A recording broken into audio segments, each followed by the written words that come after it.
Jangan biarkan industri hengkang.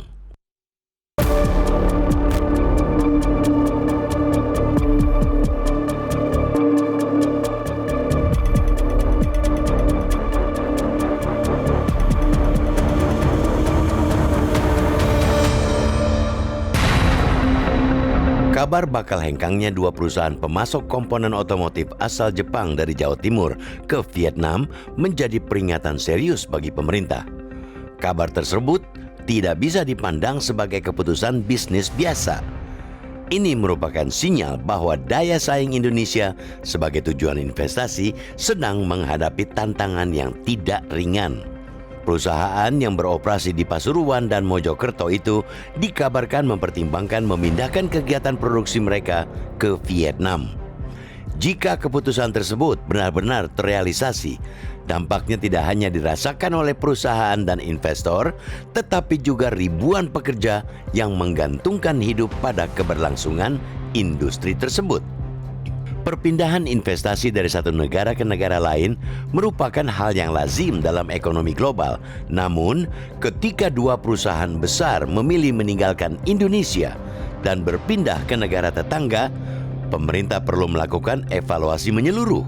Sebab, keputusan itu menunjukkan adanya pertimbangan yang membuat Vietnam dinilai lebih menarik jika dibandingkan dengan Indonesia. Dalam beberapa tahun terakhir, Vietnam memang tampil agresif dalam menarik investasi asing. Negara itu menawarkan kepastian regulasi, kemudahan perizinan, dukungan industri, serta strategi yang lebih terarah dalam mengembangkan ekosistem kendaraan listrik. Kehadiran produsen mobil listrik lokal VinFast telah menciptakan pasar yang jelas bagi pemasok komponen dan baterai. Kondisi tersebut membuat banyak perusahaan melihat Vietnam sebagai lokasi yang menjanjikan untuk ekspansi. Sebaliknya, Indonesia meski memiliki pasar otomotif besar dan sumber daya mineral yang melimpah, masih menghadapi berbagai hambatan.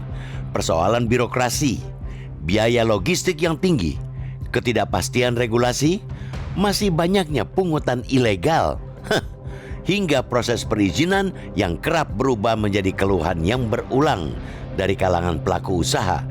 Dalam persaingan investasi yang semakin ketat, faktor-faktor tersebut dapat mengurangi daya tarik Indonesia. Rencana perpindahan dua perusahaan Jepang ini juga terjadi setelah Indonesia kehilangan proyek besar rantai pasok baterai kendaraan listrik yang sebelumnya direncanakan oleh konsorsium Korea Selatan yang dipimpin LG. Meskipun alasan di balik keputusan tersebut kompleks, fakta bahwa beberapa investasi strategis tidak jadi terrealisasi harus menjadi bahan introspeksi. Memang benar, tidak semua perusahaan yang keluar dari Indonesia disebabkan oleh buruknya iklim investasi. Sejumlah merek otomotif global hengkang lebih banyak dipengaruhi oleh strategi bisnis dan persaingan pasar.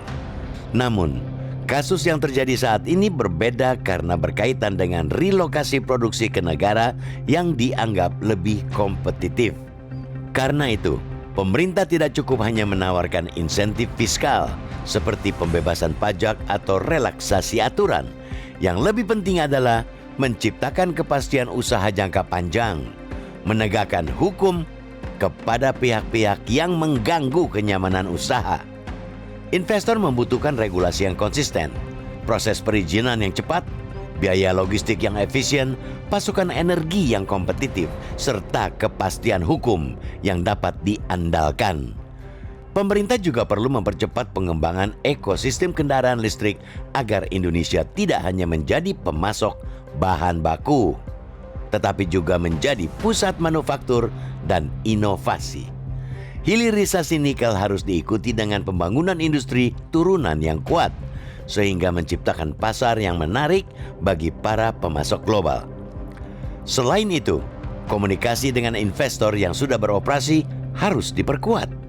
Jangan sampai pemerintah lebih fokus memburu investasi baru, tetapi lalai menjaga investor yang telah menanamkan modal dan membuka lapangan kerja selama bertahun-tahun. Perpindahan dua raksasa pemasok otomotif Jepang ke Vietnam seharusnya menjadi alarm bagi seluruh pemangku kepentingan. Indonesia tidak boleh berpuas diri hanya karena memiliki pasar besar dan sumber daya alam melimpah. Dalam era persaingan global, investor akan memilih negara yang menawarkan efisiensi, kepastian, dan prospek pertumbuhan terbaik. Jika iklim investasi tidak segera diperbaiki, Indonesia berisiko kehilangan lebih banyak industri strategis di masa depan. Jangan sampai negeri ini hanya menjadi pasar bagi produk global, sementara pabrik, lapangan kerja, dan nilai tambah justru tumbuh di negara tetangga.